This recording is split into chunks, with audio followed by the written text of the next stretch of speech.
بسم اللہ الرحمن الرحیم۔ الصلاۃ والسلام علیک یا خاتم النبیین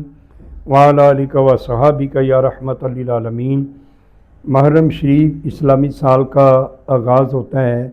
یہ اسلامی سال کا پہلا ماہ مقدس ہے۔ اس مہینے میں جو سب سے اہم، دردناک، عجیب جو ہے واقعہ پیش آیا وہ واقعہ کرب و بلا ہے، جس میں سید الشہداء سیدنا امام حسین علیہ السلام کی شہادت اور آپ کے وہ رفقا جنہوں نے اللہ اس کے رسول کی رضا کے لیے راہ حق میں اپنی جان کے نذرانے پیش کیے، یہ 10 محرم شریف کو وہ سنہری خون کے حروفوں میں نبی کریم صلی اللہ علیہ وآلہ وسلم کی آل نے اس قدر تاریخ نقل کی کہ قیامت تک ایسا کوئی نہیں ہوگا کہ جو نبی رحمت صلی اللہ علیہ وآلہ وسلم کے نواسہ رسول نے کردار ادا کیا، ایسا کہ 6 ماہ کے علی اصغر تک جو ہے اللہ کے راستے قربان کر دیا، لیکن ظلم کے آگے سر نہیں جھکایا۔ یہ لڑائی کرب و بلا میں کفر اور اسلام کی نہیں تھی، بلکہ ایک ظالم بادشاہ کے خلاف تھی، ایک ظلم کے خلاف تھی۔ سیدنا امام حسین علیہ السلام نے جب پہلا خطبہ ارشاد فرمایا تھا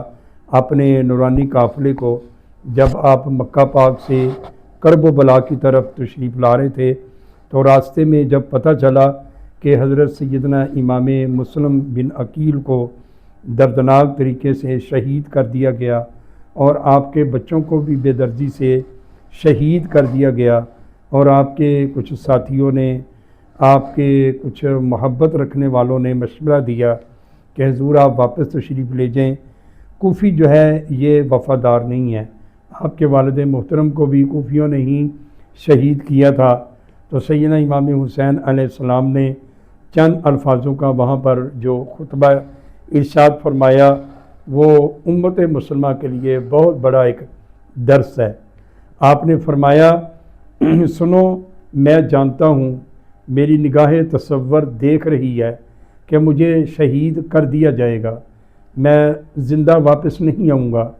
مجھے یقیناً کوفی شہید کر دیں گے، لیکن آج اگر میں اس راستے سے واپس چلا گیا تو قیامت تک کے لیے بزدل لوگ میری دلیل کو پیش کریں گے، بطور دلیل میرے اس واقعہ کو پیش کریں گے کہ جب ظالم کے ظلم کی انتہا ہو، جب ظلم کا غلبہ ہو تو پھر حق کو چھپا لینا چاہیے۔ تو یہ بطور دلیل میرے اس واقعہ کو پیش کیا جائے گا کہ ظلم کے آگے تو حسین پاک بھی واپس چلے گئے تھے، ظلم کے آگے انہوں نے بھی آواز کو بلند نہیں کیا۔ تو میں یہ ایک گندی دلیل نہیں بننا چاہتا، بلکہ میں ایک اپنا پاکیزہ کردار اپنے محبوب سید عالم صلی اللہ علیہ وآلہ وسلم کی امت کو دینا چاہتا ہوں، تاکہ قیامت تک جو ہے لوگ میری مثال دیں، میرے کردار کو اپنے لیے مثل راہ بنائیں، رہنمائی لیں کہ ظلم کے آگے سر کٹایا جاتا ہے، جھکایا نہیں جاتا۔ سیدنا امام حسین علیہ السلام کا یہ بڑا خوبصورت جو ہے خطبہ تھا۔ آج دیکھیے ذرا سا ظلم جو ہے حکومت وقت کرنا شروع کرے تو بڑے بڑے مولوی، پیر، ملا حجروں میں چلے جاتے ہیں کہ وقت کا تقاضا یہی ہے کہ بس بات کو گول مول کیا جائے، حالات ٹھیک نہیں ہیں، حالات ٹھیک نہیں ہیں، حکومتی معاملات ٹھیک نہیں ہیں، پکڑے جائیں گے، پرچے ہو جائیں گے۔ اور اس موقع پر جو ڈٹ جاتا ہے، کھڑا ہو جاتا ہے، وہی حقیقت میں امام حسین علیہ السلام کا غلام ہے۔ میں اکثر کہتا ہوں ان مولویوں کو، ضمیر فروش مولویوں کو، جو 25 ہزار پر اپنے ضمیر کا سودا کر چکے وقت کے 2026 کے حکمرانوں کے ساتھ، ان کا حق نہیں بنتا کہ ممبروں پر امام حسین پاک کا نام لیں۔ انہوں نے تو اہل سنت کیا، انہوں نے تو پوری علماء اہل سنت اور پوری ملت اسلامیہ کہ علماء کے لیے ایک شرمناک کہانی بنا دی ہے کہ لوگ ہمیں باتیں کرتے ہیں طرح طرح کی کہ 25-25 ہزار میں مولوی بک جاتے ہیں، حالانکہ ہم ایسے مولویوں کے قریب بھی نہیں آتے، ہم ان کو بالکل اپنے لائق ہی نہیں سمجھتے، وہ گرے ہوئے لوگ ہیں،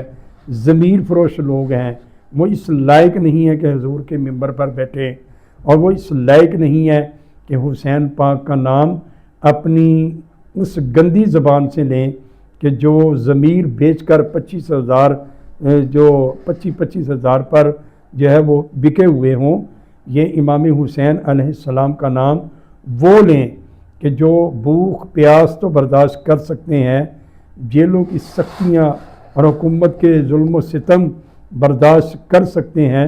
لیکن حق کی آواز کو دبا نہیں سکتے۔ تو انشاءاللہ ہم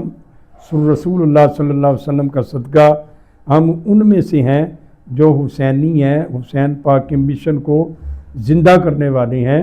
ہم ضمیر فروش مولوی نہیں ہیں، نہ اللہ تعالی ہماری نسلوں میں